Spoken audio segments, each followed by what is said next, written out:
자, 안녕하세요. 지난 시간에 이어서 이번 시간 수업을 시작하도록 하겠습니다. 우리가 지난 시간에 인터페이스 보안에 대한 이야기를 공부하면서 대칭 키와 비대칭 키다.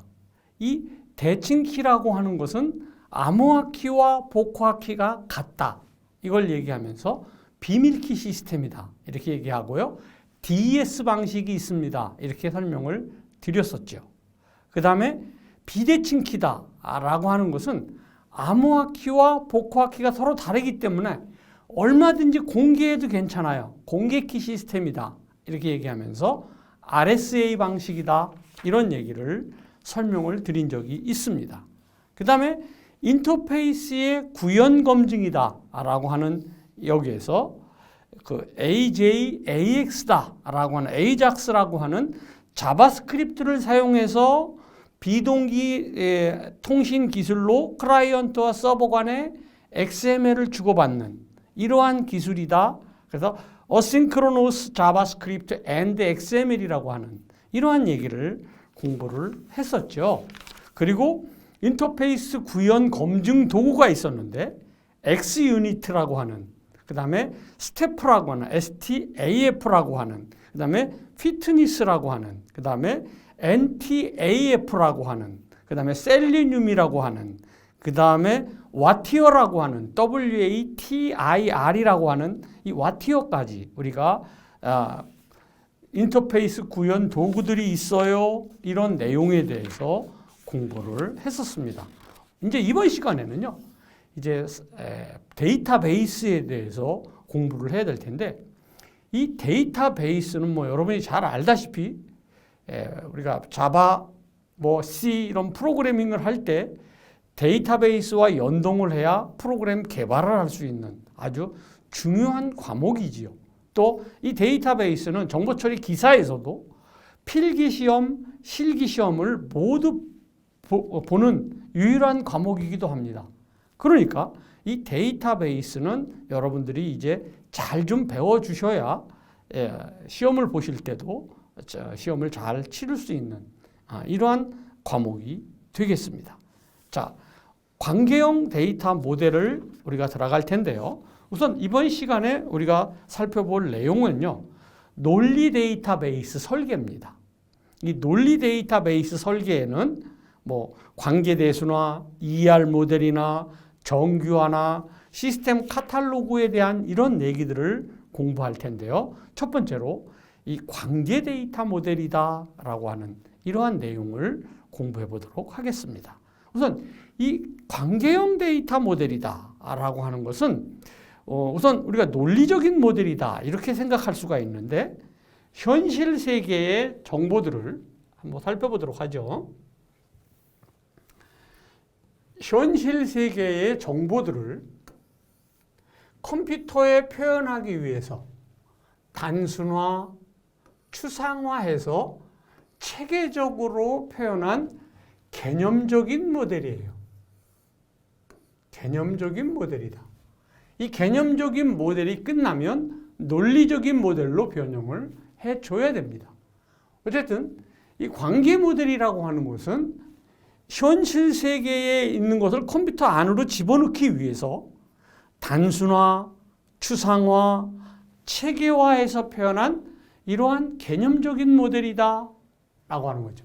이 데이터 모델은요, 에드가 프랭크 코드라고 하는 이런 사람에 의해서 제안이 됐고요.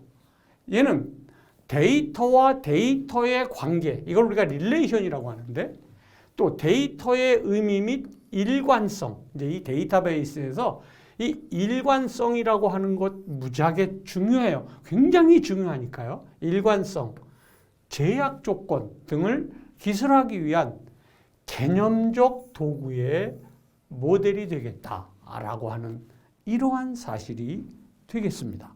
이 개념적 도구라고 하는 것은 하나의 설계도를 그린다 이렇게 생각하시면 개념적 모델링이 조금 쉽게 이해할 것입니다. 자, 그림을 통해서 우리가 한번 이해해 보도록 하겠습니다. 자, 우선 현실 세계에 이러한 객체가 있다라고 가정을 해보겠습니다. 그렇다면 이 현실 세계의 이런 개체를 컴퓨터 속으로 집어넣으려니까 얘를 개념적 구조로 바꿔줘야 돼요. 개념적 구조로 바꿔주기 위해서 어떻게 해요? 추상화가 필요한 거예요. 단순화, 추상화가 필요한 거예요. 그래서 개념적 구조로 바꿔서 이 개념적 구조로 바꿔주는 것에서 우리가 논리적 모델링을 하게 돼요. 그 다음에 논리적 모델링으로 바뀌게 되면 이제 논리적 구조로 바뀌었을 거 아니에요? 그러면 이제 진짜로 데이터베이스 안에 집어넣기 위해서는 물리적으로 바꿔줘야 돼요. 그러니까 여기서 물리적이라는 말이 나오면 앞으로는 여러분들이 그냥 저장소다. 이거 아예 미리 지금 아예 머릿속에 넣어주시기를 바랍니다. 그러니까 이 로지컬이라고 하는 말은 어떤 개념적인 얘기라면 이 피지컬, 이 물리적이라고 하는 것은 바로 저장 장소에 저장하는 방법을 의미한다. 이렇게 여러분들이 좀 이해를 하시면 좀 빨리 이해가 될 겁니다. 그러니까 현실 세계에서 일어나는 어떤 개체가 개념 세계로 바뀌어야 되고요. 이 개념 세계는 다시 논리 세계로 바뀌어야 되고요. 이 논리 세계는 다시 물리 세계로 바뀌어져야 저장을 할 수 있다. 이렇게 이야기를 하겠습니다. 그러니까 먼저 개념적 모델링이 돼야 되고요. 그 다음에 논리적 모델링이 돼야 되고 그 다음에 물리적 모델링이 돼야 되겠다라고 하는 이러한 사실이 되겠습니다. 그래서 이게 관계 모델의 어떤 하나의 구성도를 지금 보고 여러분들하고 개념을 한번 살펴보았습니다. 자, 관계 모델의 구성 요소를 살펴보도록 하겠습니다. 이 관계 모델의 구성 요소에는요, 이 엔티티라고 하는 개체가 있어요. 이 엔티티는요, 업무 활동상 지속적인 관심을 가지고 있는 대상, 그 대상 간의 동질성을 지닌 개체의 집합이나 행위의 집합을 우리가 엔티티다 이렇게 얘기하는데, 이 엔티티에는, 이 개체에는 유형의 객체와 무형의 객체가 있을 수 있습니다. 유형의 객체와 무형의 객체가 있다. 유형이라고 하는 것은 우리가 눈에 보이는 거죠. 눈에 보이는 사물이 유형 객체라고 하면, 무형이라고 하는 것은 눈에 보이지 않는 거죠. 그러니까 뭐 사람이다. 이건 눈에 보이는 거 아니잖아요. 그런 것들은 다 무형이다라고 하는 이러한 사실이에요. 그러니까 유형의 객체와 무형의 객체가 있다라고 하는 사실을 여러분들이 기억을 하실 필요가 있겠습니다. 그 다음에 속성이다. 우리가 어트리뷰트다. 아예 지금 이 용어도 여러분들이 이해를 암기하시기를 바랍니다. 업무 개체 엔티티에서 관리하고자 하는 더 이상의 분리되지 않는 최소의 데이터 단위를 속성이다. 이렇게 얘기를 해요. 자, 한번 이렇게 해보죠. 여기 홍길동이라는 개체가 있다라는 사람이 있다라고 하면 이 홍길동에는 뭐 이름이 있겠죠. 이름이라는 속성, 뭐 학번이라고 하는 속성, 또 뭐 주소라고 하는 속성, 이렇게 나눌 수가 있겠죠. 그러니까 하나의 엔티티, 하나의 객체는 이러한 속성들을 가질 수 있다라고 하는 사실을 여러분들이 기억할 필요가 있겠습니다. 다음에 관계다. 객체와 객체 간의 관계, 속성과 속성 간의 논리적인 연결을 우리가 관계다 이렇게 얘기를 해요. 자, 이렇게 한번 해볼게요. 자, 여기 교수라고 하는 객체가 있어요. 여기 수강이라고 하는 객체가 있어요. 수강이라는 관계가 있어요. 또 여기 학생이라는 객체가 있어요.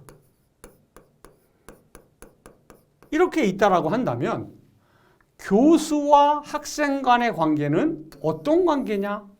라는 걸, 어떤 릴레이션을 갖느냐라고 하는 이러한 이야기인데요. 얘는 이제 이따가 우리가 관계의 표현에서 1대1의 관계, 1대 다의 관계, 다대다의 관계를 공부할 텐데 그때보다도 이 관계에 대한 이야기는 자세히 공부하도록 이렇게 하겠습니다. 자, 여기서 우리가 더 필요한 것이 있는데요. 우리 교재에는 왠지 이렇게 좀 빠져 있어서 제가 여기다가 조금 추가해서 필기를 하겠습니다. 먼저 우리가 좀 알아야 될 게 구조라고 하는 걸 알아야 돼요. 구조, 스트럭처라고 얘기하죠. 스트럭처다. S-T-R-U-C-T-U-R-E.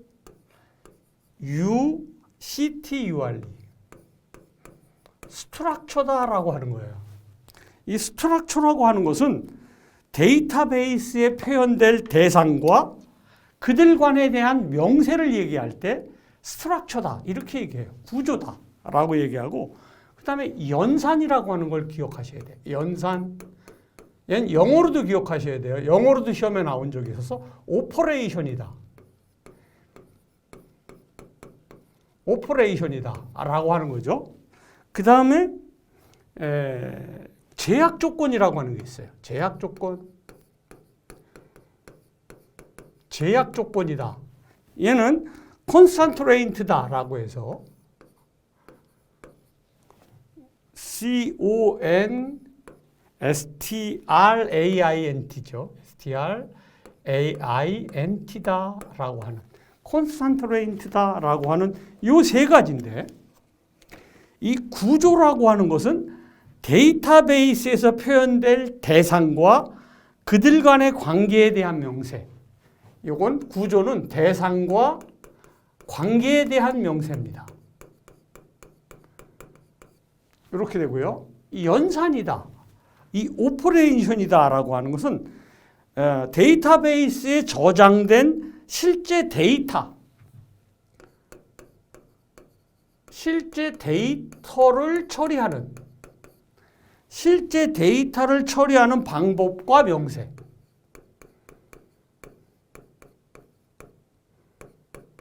를 우리가 연산이다, 오퍼레이션이다 이렇게 얘기를 해요.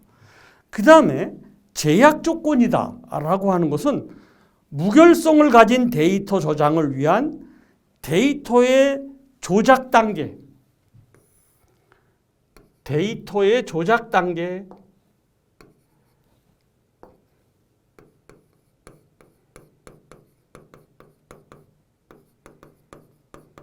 뭐 이런 것들을 이야기할 때 우리가 스트럭처다, 오퍼레이션이다, 그 다음에 제약 조건이다 이렇게 이야기를 해서 보통 SOC다 이렇게 이야기를 합니다. 그러니까 여러분들은 스트럭처, 오퍼레이션, 컨스탄트레인트 이 세 가지를 반드시 구조와 연산과 제약 조건이다 이렇게 머릿속에 암기를 해 주셔야 할 것입니다. 다음으로 넘어가죠. 자, 관계 데이터 모델의 절차를 살펴보도록 하겠습니다. 관계 데이터 베이스의 모델은요. 우선 먼저 항상 요구사항 분석이 먼저 일어나야 되겠죠. 요구사항의 분석이 끝나고 나야 그 다음에 설계를 하죠. 개념적 모델이 설계도예요. 설계를 하고 그 설계도에 맞춰서 논리적 모델을 만드는 거예요. 논리적 모델을 만들고 이 논리적 모델을 만들었으면 그 논리적 모델을 컴퓨터 속에 얘는 물리적 모델은 어때요? 저장시킨다는 거죠. 저장 단위, 저장 피지컬에 대한 이야기를 하는 거예요. 그래서 그 물리적 모델을 하고 그 다음에 저장이 되면 데이터베이스 구현이 되겠죠. 그래서 이 순서대로 이 관계형 데이터 모델의 절차가 진행된다라고 하는 이러한 사실을 여러분들 반드시 이 순서를 기억하셔야 되겠다라고 하는 이러한 사실이 되겠습니다. 우선 먼저 절차를 따져보면 개념적 모델이다. 현실 세계에 대한 이해를 위해서 현실 세계에 대한 인식을 추상적인 개념으로 표현하는 거예요. 추상화, 단순화하는 거예요. 그 다음에 논리적인 모델은 개념적 모델링 과정에서 얻은 개념적 구조를 컴퓨터가 이해하고 처리할 수 있는 컴퓨터 환경에 맞도록 변환하는 과정, 설계하는 과정이에요. 이렇게 이해하시면 돼요. 그 다음에 물리적인 모델이라고 하는 것은 논리적인 모델을 사용하기 위한 각 DBMS, 데이터베이스 매니지먼트 시스템이죠. 특성을 고려해서 데이터베이스의 물리적인 모델, 즉 저장 구조로 변환한다는 거예요. 저장 구조. 그러니까 여러분들은 이 피지컬이다, 물리다라는 말이 나오면 저장이라는 단어가 머릿속에서 떠올라야 돼요. 이제 논리적이다라고 하는 말은 설계도다 이렇게 떠올라야 돼요. 개념적이다라고 하면 추상적인 것으로 바꾼 거다라고 하는 이러한 사실을 여러분들이 기억을 하셔야 됩니다.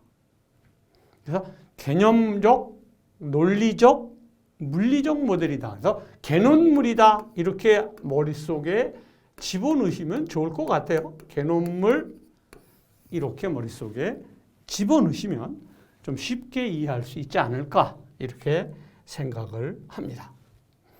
자, 관계에 대한 이해를 살펴보도록 하겠습니다. 자, 관계다라는 것은 나 혼자 있을 때는 관계가 아니죠. 최소한 2개 이상은 있어야 관계가 맺어지는 거죠. 2개 이상의 개체들 간에 명명된 의미 있는 연결이지요. 조금 있다가 이제 1대1, 1대 다대다로 이 관계에 대한 설명을 예를 들어서 설명을 해드리도록 하겠습니다. 자, 우선 관계의 의미는 시스템에서 개체가 어떻게 관리되는지에 따라서 관계의 표현이 달라질 수 있다는 거예요. 자, 연관관계를 파악하는 거예요. 즉, 시스템 간의 관계는 개체 명칭 파악이 아니라 개체들 간의 업무와 연관관계, 이거 굉장히 중요해요. 업무와 연관관계를 파악해서 결정하는 거예요. 또 다양한 목적, 개체들 간의 1대1의 관계냐, 뭐 1대0의 관계, 1대0이라는 표현보다는 뭐 개체 1은 존재하지만 개체 2가 없을 때 1대0이다. 뭐 이런 얘기인데 1대1의 관계다. 1대 다의 관계다. 이게 가장 많이 사용하는 방법인데 이런 것들을 우리가 이야기합니다. 여기서 유일성이다. 최소성이다. 이런 말, 이 유일성 개념을 좀 잘 이해하셔야 되는데 자, 이 유일성이라는 말은 유니크하다. 이렇게 얘기해요. 유니크. 그냥 여러분들 주민등록번호 한번 생각해 보세요. 이 주민등록번호는 유일성을 가져야죠. 만약에 똑같은 주민등록번호를 여러 사람이 가졌다. 이건 주민등록번호가 아니죠. 이렇게 그러니까 본인임을 식별할 수 있는 게 유일성이에요. 또 최소성이에요. 또 이 학번이라고 하는 거면 생각해요. 학번도 마찬가지죠. 이것도 유일성을 가져야 되는 거죠. 또 뭐 여러분들이 가진 휴대폰 번호 어떻습니까? 얘도 유일성을 가져야 되는 거죠. 지금 이렇게 유일성을 갖는 것들은 데이터베이스에서 우리가 이제 프라이머리 키, 기본 키라고 하는 것으로 설정을 할 수가 있는데 이 기본 키라고 하는 것은 굉장히 중요합니다. 또 이 기본 키가 타 테이블로 가면 포린 키가 돼서 외래 키가 되는데 이 외래 키라고 하는 것도 굉장히 중요해요. 어쨌든 얘네들의 공통점은 유일성을 가진 것들로 키를 만들 수 있다라고 하는 거죠. 그래서 뭐 이렇게 가진 이런 유일성을 가진 이러한 것들을 우리가 후보키다 이렇게도 얘기를 해요. 후보키다. 또 내가 주민등록번호를 기본키로 쓴다 그러면 이 학번과 휴대폰 번호는 대체키가 될 수도 있습니다. 또 나오겠죠. 그 뒤에 가서 워낙 중요한 거라 다시 한번 이 유일성 얘기할 때 지금 설명을 해드렸어요. 여기 유일한 식별자를 잘 선택해야 개체가 유일하면서도 최적의 구조로가 되도록 설계를 할 수 있다라고 하는 이러한 이야기예요. 그래서 기본 키를 잘 설정해야 되고 외래 키를 잘 설정해야 되는 이러한 이야기를 지금 설명하고 있는 이러한 내용이 되겠습니다.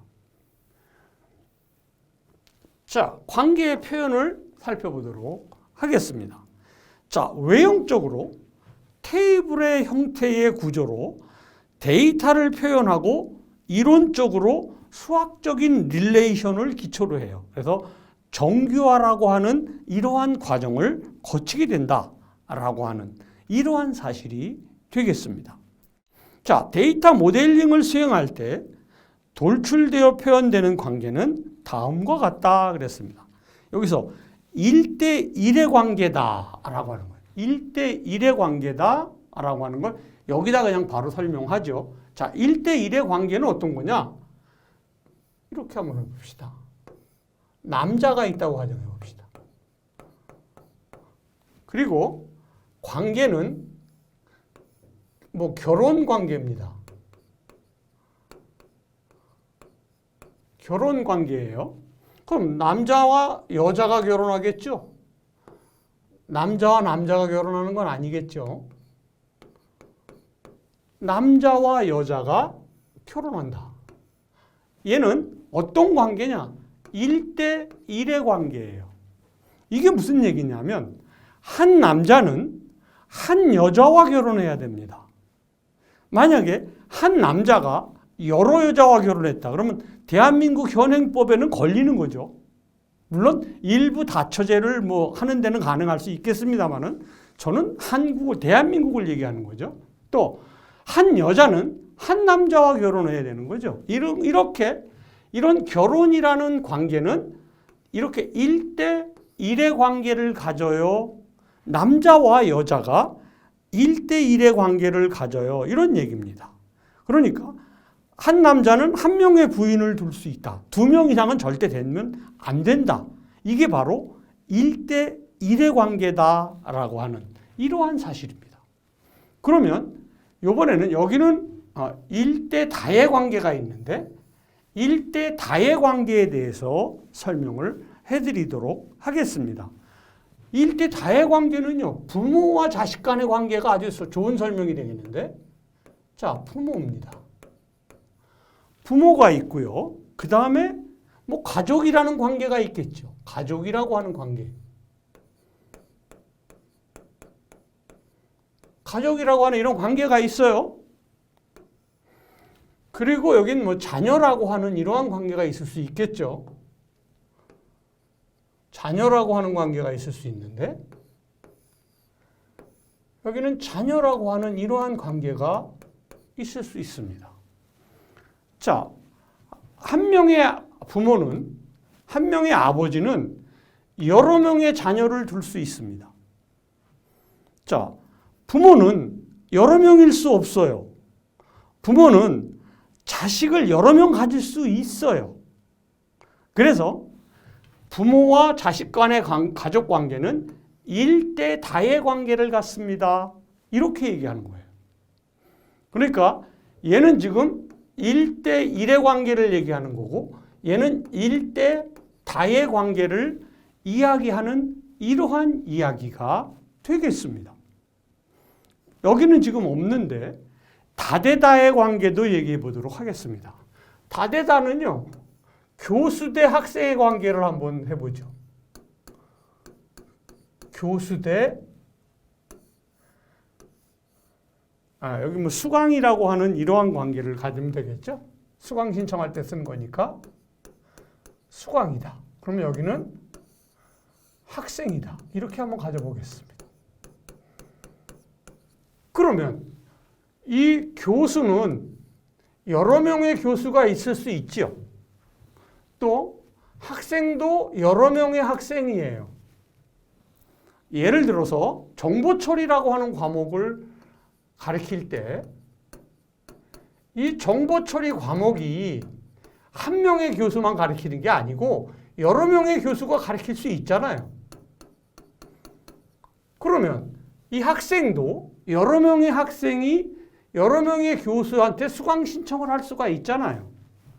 이럴 때 우리가 다대다의 관계다 이렇게 얘기해요. 다대다의 관계라고 하는 거예요. 이 다대다의 관계를 불특정 관계다 이렇게 얘기를 해요. 그러니까 얘는 사실은 현실적으로 구현하기가 상당히 좀 어렵다. 뭐 좀 이렇게 이야기들을 하고 있는 이러한 관계예요. 그래서 여기는 아마 우리 교재에는 다대다에 관한 관계를 이야기하지 않는 것 같아요. 자, 이제 교재에 있는 대로 한번 설명해 보도록 하겠습니다. 자, 1대1의 관계는 개체 1과 개체 2가 한 개씩 존재하는 거예요. 그래서 남자와 여자가 결혼이라는 관계를 유지해요. 라는 거죠. 또 1대0 또는 1대1. 개체 1은 존재하지만 개체 2는 없거나 하나만 존재한다. 없으면 1대0이겠죠. 있으면 1대1이겠죠. 또 개체 1은 반드시 한 개가 존재하거나 개체 2는 한 개 이상이 존재한다. 이건 1대1이거나 1대 다가 되겠죠. 그 다음에 여기는 없습니다만은 여기 다대다에 대한 이야기가 나오는데 이 다대다의 관계는 여기 불특정 관계로 알려져 있으며 데이터 구조에 있어서 어떠한 실제적인 방법으로도 구현이 불가능하다 이렇게 지금 얘기하고 있는 이러한 이야기가 되는데 다대다의 방법이다라고 하는 것까지 뭐 시험에 뭐 다대다에 대한 예제가 나오니까요. 우리가 1대1의 관계다. 1대 n의 관계, 1대 다의 관계다. 그 다음에 m 대 n의 관계다. 다대다의 관계다. 라고 하는 사실을 우리는 반드시 기억을 할 필요가 있다라고 하는 이러한 이야기가 되겠습니다. 다음으로 넘어가죠. 자, 다음으로 넘어가 보면 조금 올려서 볼까요? 관계의 종류가 나옵니다. 이 관계는 업무 처리의 방법에 따라서 다양하게 존재할 수 있습니다. 우선 먼저 종속관계를 먼저 살펴보겠습니다. 종속관계, 베타관계, 중복관계, 죄기관계가 있는데요. 우선 먼저 종속관계다라고 하는 거예요. 이 종속관계는 상하관계가 맺어져 있는 거죠. 그래서 식별관계냐 비식별관계냐라는 거예요. 그 다음에 아이덴티파이어링 릴레이션십이라고 하는 건데 하위 개체에 존재하는 상위 개체의 주식별자인 외래 식별자가 하위 개체의 주식별자 전체 또는 일부로 존재하는 이러한 관계다. 그런데 말이 너무 어렵네요. 이 식별관계라고 하는 것은 예를 들어서 주민등록번호다라고 하면 얘는 유일성을 가져야 되는 키죠. 그러면 이 주민번호로 내가 식별자를 쓰겠다. 기본 키를 쓰겠다. 라고 한다면 이 주민번호는 반드시 입력이 돼야 돼요. 그래서 어쨌든 이런 주민번호가 있어야 식별되는 비식별이다. 비식별 관계는 하위 개체에 존재하는 외래 식별자가 하위 개체의 일반 속성으로 존재하는 이러한 관계다 그랬는데 그냥 그런가 보다 하고 넘어가시면 돼요. 여기서는 오히려 주식별자라고 하는 기본 그 유일키에 대한 기본 키에 대한 이야기를 이해하시는 게 더 현명하다 이런 생각이 듭니다. 자, 베타 관계입니다. 이 베타 관계는 exclusive relationship이다 이렇게 얘기하는데 AND 관계, OR 관계다는 거죠. AND라고 하는 것은 하위 개체에 구성되는 개체, 구분자의 조건에 따라 반드시 한 개의 개체만 선택되는 거죠. AND니까요. OR은 하나 이상의 개체를 선택할 수 있는 거죠. 그래서 OR이다 이런 이야기를 보시면 되겠습니다. 그 다음에 중복관계를 보죠. 자, 특정 두 개체들 사이에서 객관의 2번 이상의 종속 관계가 발생하는 관계로 실제 업무에서 꼭 필요한 경우가 아니라면 사용하지 않는 게 좋고요. 이 제기 관계는 제기라는 말이 뭐냐 하면 자신이 자신을 부른다는 거예요. 데이터의 종속 관계에 있어서 특정 개체가 자기 자신의 개체를 다시 참조하는 거예요. 그래서 이 제기 관계 하면은요, 우리가 팩토리얼 계산하는 거 한번 생각해 보면 어때요? 팩토리얼은 어때요? 만약에 5팩토리얼이다 이렇게 얘기하면 5에서 4까지 곱해 나가는 거죠. 또 5에서 3, 5에서 2, 그러니까 거꾸로 그러니까 이렇게 1서부터 5까지 차례차례 곱해 나가는 건데 자기 자신을 계속해서 곱해 나간다는 거예요. 그래서 이런 관계를 우리가 제기 관계다 이렇게 이야기를 한다라고 하는 이러한 이야기가 되겠는데요. 또 필요하면 얘기하도록 하겠습니다. 자, 다음에는요. 데이터베이스의 설계입니다. 얘는 중요합니다. 이 순서. 요구 조건의 분석이 일어나야 되고요. 개념 설계가 일어나야 되고 논리 설계가 일어나야 되고 물리 설계가 일어나야 되고 그리고 구현해야 된다라고 하는 이러한 사실입니다. 먼저 요구 조건을 분석해라. 그리고 개념적 설계를 해라. 그 다음에 논리적 설계를 해라. 그 다음에 물리적 설계, 그 다음에 구현이다. 그러면 개념적 설계부터 살펴보면은요, 여러분들은 DBMS의 독립적인 개념 스키마를 설계한다라는데 ER 다이어그램을 그린다. ER 모델링을 수행한다. ER 모델링이 간단하게 제가 아까도 그려드렸던 얘가 지금 개체고요. 얘가 속성이에요. 이게 피터 체인이라고 하는 교수가 고안한 바로 ER 다이어그램을 제가 하나 연습을 해본 거예요. 이게 바로 ER 다이어그램이라고 하는데 이게 바로 개념적 설계다라는 거예요.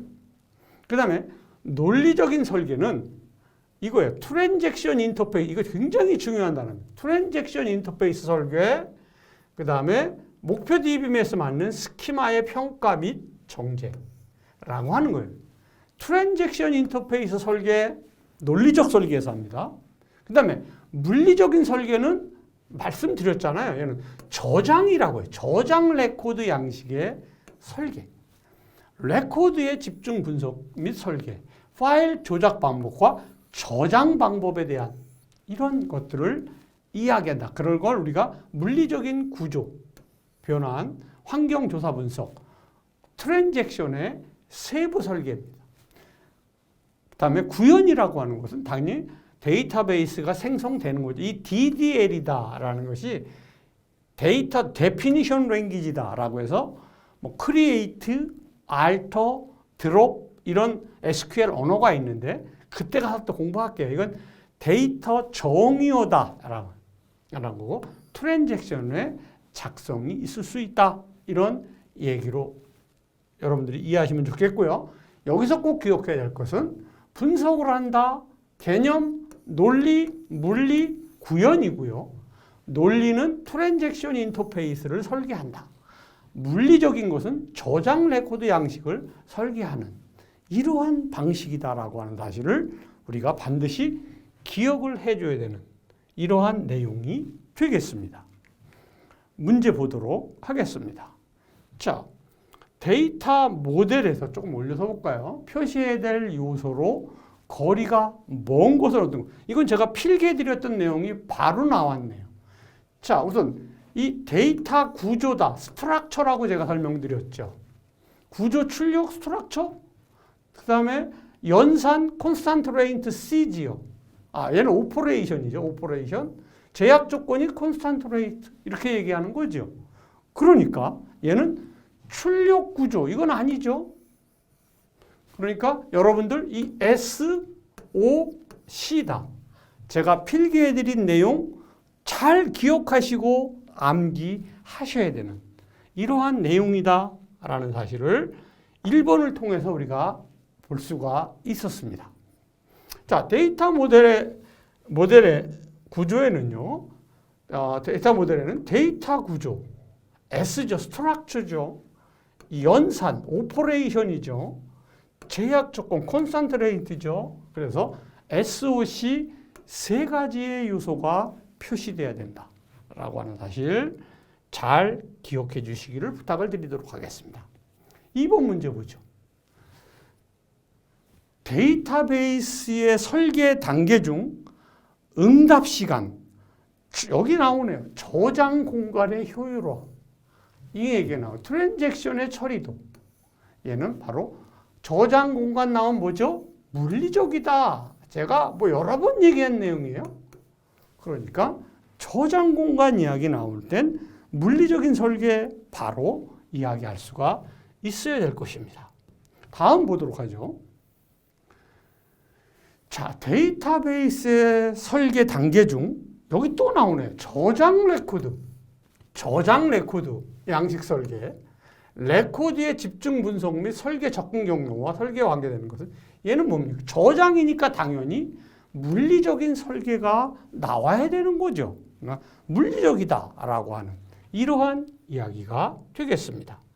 다음 문제 보도록 하죠. 자, 4번 문제입니다. 자, 데이터베이스 설계 시 물리적 설계 단계에서 수행하는 내용이 아닌 걸 찾는 거네요.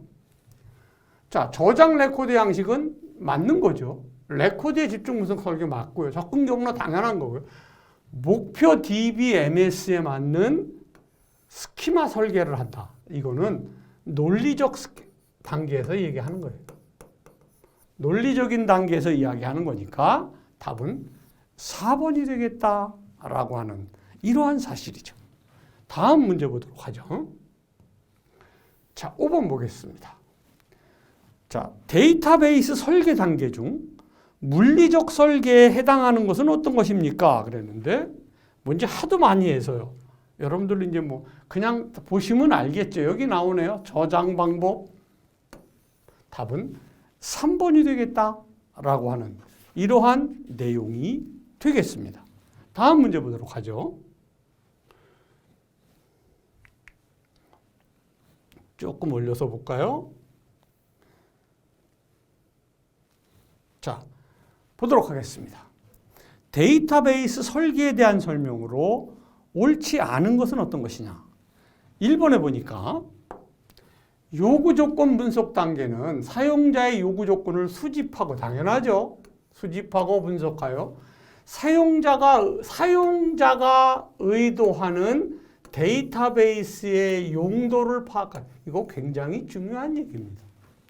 그 다음 두 번째 보도록 하죠. 개념적 설계는 트랜잭션 인터페이스 설계, 그 다음에 스키마의 평가 및 정제 작업을 수행한다. 이 트랜잭션 인터페이스 설계는 어디서 하는 거죠?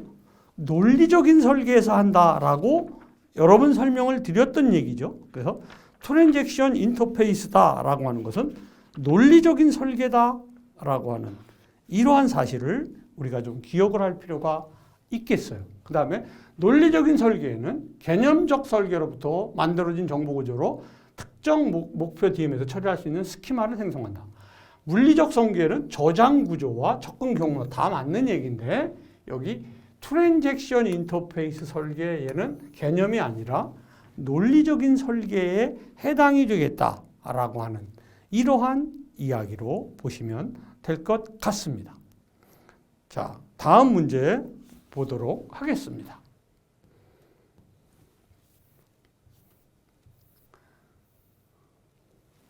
자, 7번 문제 보도록 하죠.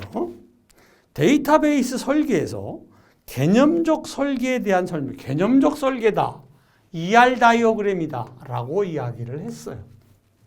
자, DBMS에서 독립적인 개념 스키마를 설계하는 거예요. 트랜잭션 인터페이스, 이게 또 나왔네요. 트랜잭션 인터페이스 논리적인 설계죠. 개념적인 설계가 아니죠. 그러니까 논리적인 설계다라는 거예요. 자, 여기 보세요. 트랜잭션 인터페이스는 어디서 해요? 논리적인 설계 단계에서 수행하는 게 트랜잭션 인터페이스다라고 하는 이러한 이야기가 되겠습니다. 다음 문제 보도록 하죠. 자, 8번 보도록 하겠습니다.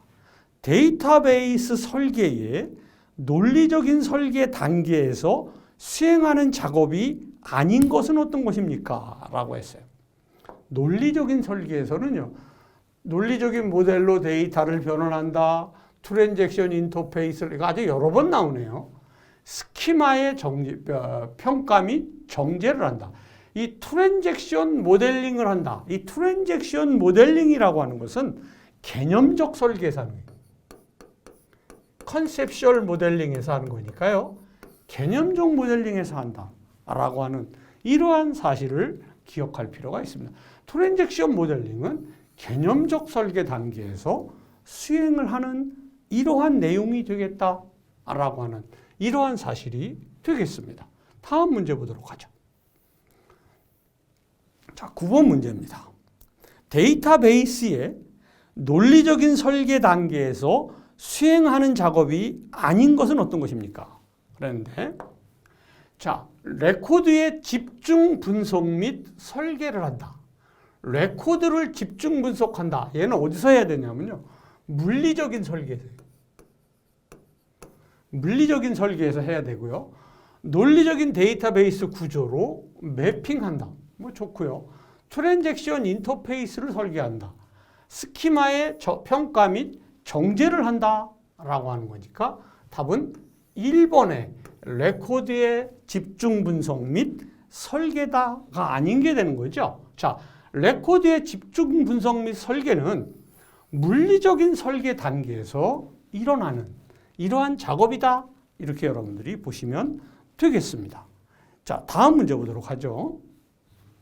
자, 10번 보도록 하겠습니다.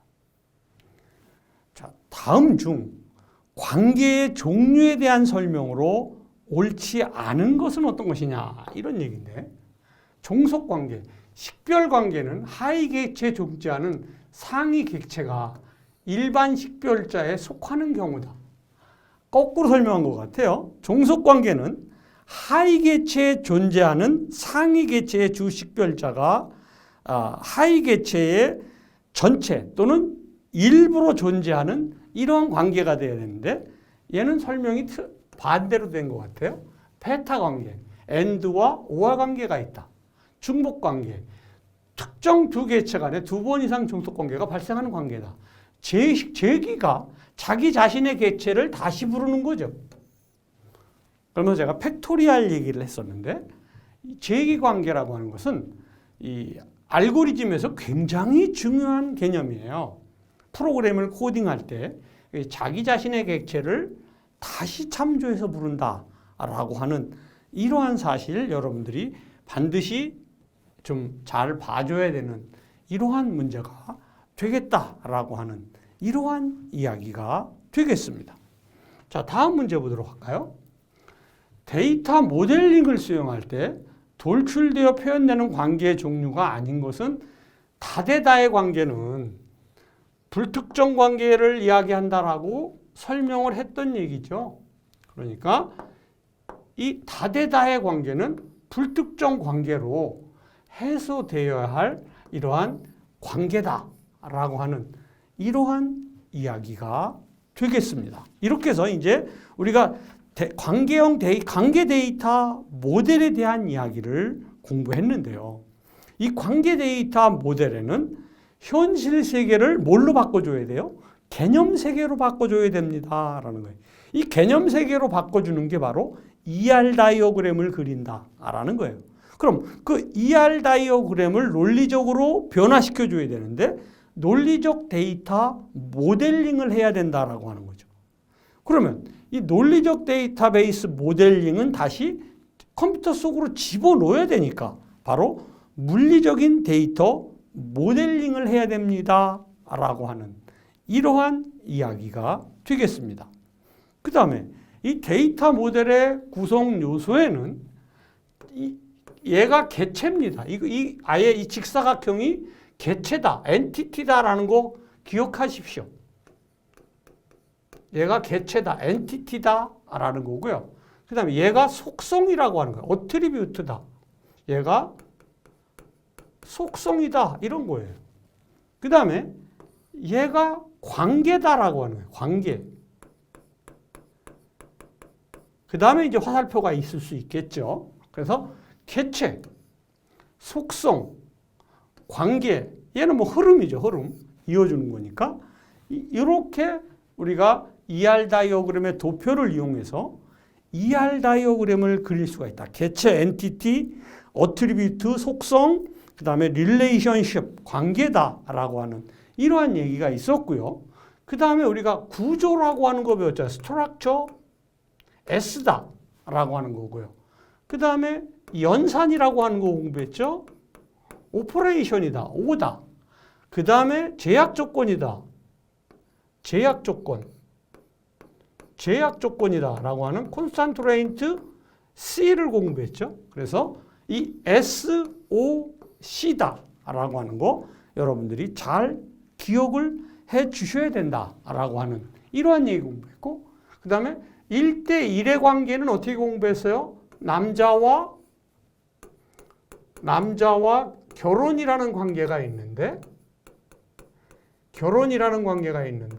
여자와 관계다 라고 공부했죠. 그래서 남자와 여자는 1대1의 관계에 결혼 관계를 갖는다. 한 명의 남자는 한 명의 여자와 결혼해야 된다. 한 명의 여자는 한 명의 남자와 결혼을 해야 된다라는 거예요. 그 다음에 1대 다의 관계는 이렇게 설명했죠. 여긴 부모가 있어요. 그 다음에 여긴 가족이라고 하는 관계가 있어요. 가족이라는 거, 여기는 뭐예요? 자녀라고 하는 관계가 있어요. 그러면 한 명의 아버지는 여러 명의 자녀를 둘 수 있어요. 그러나 여러 명의 아버지가 있다. 이거 욕하는 거죠. 그러니까 1대 다의 관계를 갖습니다. 라고 하는 이러한 이야기를 우리가 공부했었고요. 이 다대다의 관계다라고 하는 것은 교수와 학생의 수강 관계를 얘기한다.